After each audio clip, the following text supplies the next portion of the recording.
नया रास्ता पाठ 10। मेरठ पहुंचने पर मीनू को ज्ञात हुआ कि उसके कॉलेज का वार्षिकोत्सव मनाया जाना है। हॉस्टल में चारों ओर चहल पहल थी। सभी लड़कियां अपने अपने रोल के बारे में बता रही थी। हर तरह के कार्यक्रम, सामूहिक नृत्य, गीत, नाटक आदि सभी कार्यक्रमों की तैयारी चल रही थी। हॉस्टल में मीनू को देखकर उसकी सहेलियों ने उसे चारों ओर से घेर लिया। एक बार उसने बातों बातों में माया के सामने कहा था कि उसने कथक नृत्य सीखा है। माया ने ही यह प्रस्ताव रखा कि मीनू का कथक नृत्य वार्षिकोत्सव में कराया जाए। उसकी सभी सहेलियों ने आकर उसके सामने कथक नृत्य करने का प्रस्ताव रखा। यद्यपि मीनू ने कथक नृत्य बचपन से ही सीखा था, परंतु वह शुरू से ही अपने स्कूल में व फिर बड़े होने पर कॉलेज में नृत्य का कार्यक्रम देती रही। इसलिए अभी भी कथक काफी कुशलता पूर्वक कर लेती थी। हमेशा उसने कथक नृत्य में पुरस्कार लिए थे। जब सब लड़कियों ने उसे घेर लिया तो वह कथक नृत्य करने के लिए मना न कर सकी। यद्यपि वह अब इन सभी बातों में विशेष रुचि नहीं रखती थी।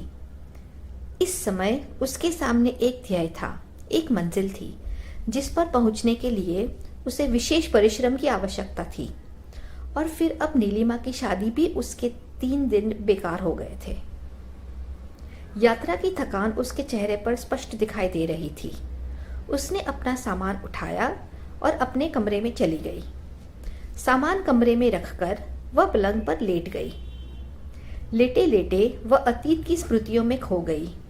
उसे याद हो आया वह दिन जब उसने शुरू में कथक नृत्य सीखा था। कथक में उसे विशेष रुचि थी, परंतु उसकी कस्बे मीरापुर में कोई कथक सिखाने के लिए कुशल अध्यापक नहीं था।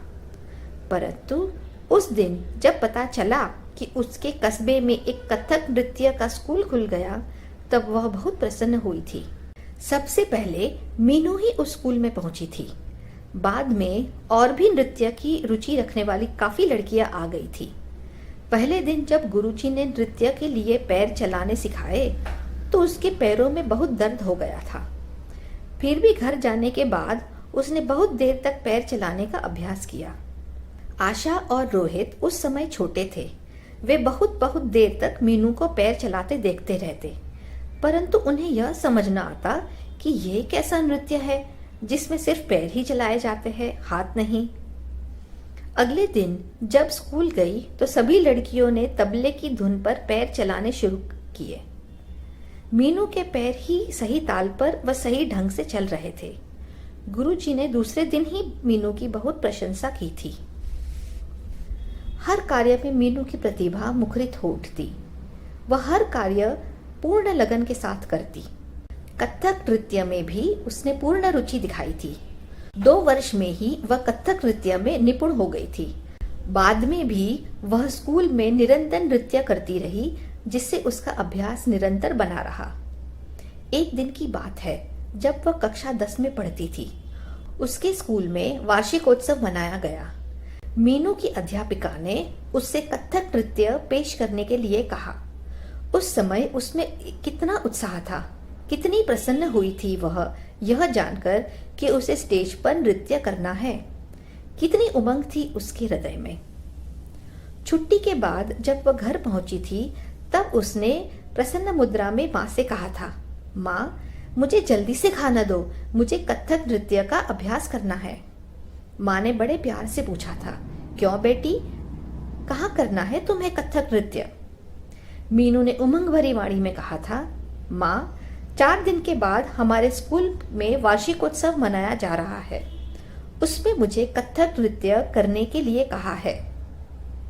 परंतु मीनू, इस वर्ष तुम्हारी हाई स्कूल की परीक्षा है, अपनी पढ़ाई का पूरा ध्यान रखना, माँ ने उसे समझाते हुए कहा था। हाँ माँ, कहकर मीनू ऊपर अपने कमरे में जाकर नृत्य का अभ्यास करने लगी। 4 दिन बाद वह दिन आ गया जब मीनू को नृत्य का कार्यक्रम प्रस्तुत करना था। सुबह से ही मीनू के हृदय में विशेष उल्लास था। उसने अलमारी खोलकर माँ की सारी साड़ियाँ देखी थी। हरे रंग की जरी के काम की सुनहरी साड़ी उसने पसंद की थी। नृत्य के लिए सजी सवरी मीनू अपने को ऊपर से नीचे तक निहारती। जैसे ही नृत्य का कार्यक्रम प्रस्तुत करने के लिए उसका नाम बोला गया, उसके हृदय की धड़कन तीव्र हो उठी। फिर भी एक उमंग थी उसके हृदय में। नृत्य करते समय उसके पैरों की ताल व हाथों की थिरकन विशेष देखने योग्य थी।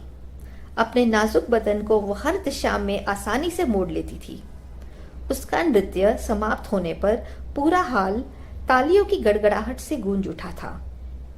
प्रत्येक उसके नृत्य की प्रशंसा कर रहा था।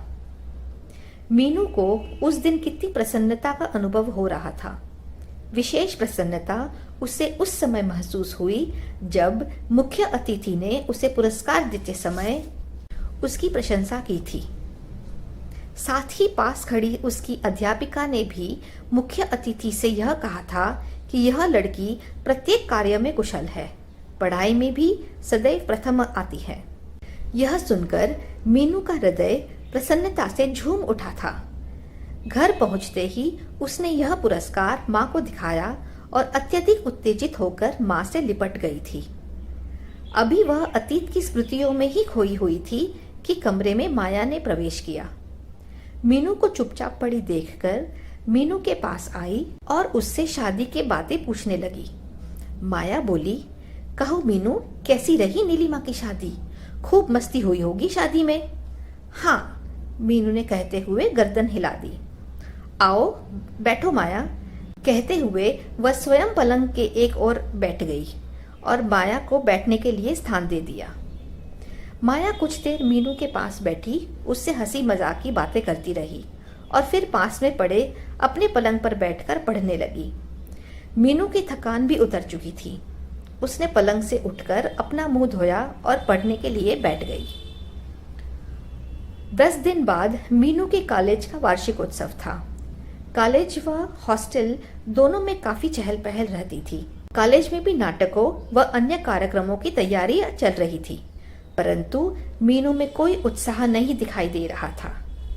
एक दिन माया ने मीनू से कहा, मीनू, कथक का तो तुम्हें काफी अभ्यास होगा, फिर भी 1-2 बार तो करके देख ही लो। तब मीनू को लगा कि कथक नृत्य किए उसे कई महीने हो गए हैं, इसलिए उसे 3-4 बार तो नृत्य का अभ्यास कर ही लेना चाहिए। उस दिन तो वह थकी हुई थी। फिर हॉस्टल में नृत्य का संगत करने के लिए तबला व हारमोनियम भी तो नहीं था, इसलिए उसने निश्चय किया कि कल से ही वह कॉलेज में ही नृत्य का अभ्यास करेगी। 4 दिन तक मीनू ने कॉलेज में ही नृत्य का अभ्यास किया। सोमवार का दिन था। मंगलवार को वार्षिकोत्सव मनाया जाना था। कॉलेज के लड़के व लड़कियां सभी में विशेष उत्साह नजर आ रहा था। कुछ लड़के कार्यक्रम में भाग ले रहे थे, कुछ केवल दर्शक बनकर ही इधर उधर टहल रहे थे। एक कमरे में मीनू भी नृत्य का अभ्यास कर रही थी। उसकी कुछ सहेलियां वहीं बैठी उसका नृत्य देख रही थी। तभी चपरासी ने दरवाजा खटखटाया। मीनू के नाम मीरापुर से एक टेलीग्राम आया था। टेलीग्राम का नाम सुनते ही मीनू की हृदय गति तेज हो गई। मीनू को घबराहट सी होने लगी। अभी कुछ दिन पहले ही तो वह मीरापुर से होकर आई थी। आखिर क्या बात है, मीनू को कुछ समझ में नहीं आया। डाकिये से टेलीग्राम लेते समय उसके हाथ पैर कांपने लगे। उसने झटपट तार खोलकर पढ़ा। उसमें लिखा था, फादर इल कम सून, पिताजी बीमार है, जल्दी आ जाओ। यह पढ़कर मीनू का दिल कांप गया। ऐसी क्या बीमारी हुई है पिताजी को जो मुझे जल्दी बुलाया गया है? थोड़ी बहुत तबीयत खराब होती तो मुझे नहीं बुलाया जाता। कुछ ज्यादा ही तबीयत खराब हो गई होगी। वह अपने घर जाने के लिए बेचैन हो उठी। शाम के 6 बज चुके थे। वह वहां से उठ खड़ी हुई और अपने हॉस्टल पहुंच गई। जैसे ही उसने अपने कमरे में प्रवेश किया, माया ने उसका उदास चेहरा देखकर समझा कि शायद उसकी तबीयत ठीक नहीं है। मीनू को बैग में कपड़े लगाते देखकर माया ने पूछा, मीनू क्या बात है, कहाँ जा रही हो? मीनू ने रुआसी आवाज में कहा, मैं मीरापुर जा रही हूँ। अभी अभी टेलीग्राम आया है, पिताजी बीमार है, मुझे शीघ्र ही बुलाया है। अच्छा, पर अब तो रात होने वाली है। इतनी देर में अकेले तुम्हारा जाना उचित नहीं होगा, और फिर यह रास्ता भी खराब है। कल सुबह चले जाना, माया ने उसे समझाते हुए कहा। हाँ, रात तो हो ही चली है, पर मेरा यहाँ अब 1 मिनट के लिए भी रुकना संभव न हो सकेगा, मीनू ने अपना बैग कंधे पर रखते हुए कहा। जैसे ही मीनू ने खिड़की से बाहर झांका, अंधेरा ही अंधेरा दिखाई दिया। इतनी रात गए उसे जाने में भय सा महसूस हुआ। उसने अपने कंधे से अपना बैग उतारा और पलंग पर लेट गई। उसका मन पिताजी से मिलने के लिए बेचैन हो उठा। काश उसके पंख होते तो वह उड़कर अपने घर पहुंच जाती। इस समय उसकी दशा पिंजड़े पे बंद एक पक्षी की तरह थी। उसके हृदय में उड़ जाने के लिए छटपटाहट सी थी। एक परतंत्र पक्षी के समान अपनी स्थिति जानकर उसकी आंखों में आंसू छलक आए। रात भर वह बेचैनी से करवटें बदलती रही। अनेक अच्छे बुरे विचार उसके मस्तिष्क में उठते, जिससे उसका मन और अधिक बेचैन हो उठता। अब उसे इंतजार था उस प्रातः का जब वह स्वतंत्र पक्षी की तरह अपने घर को जा सकेगी।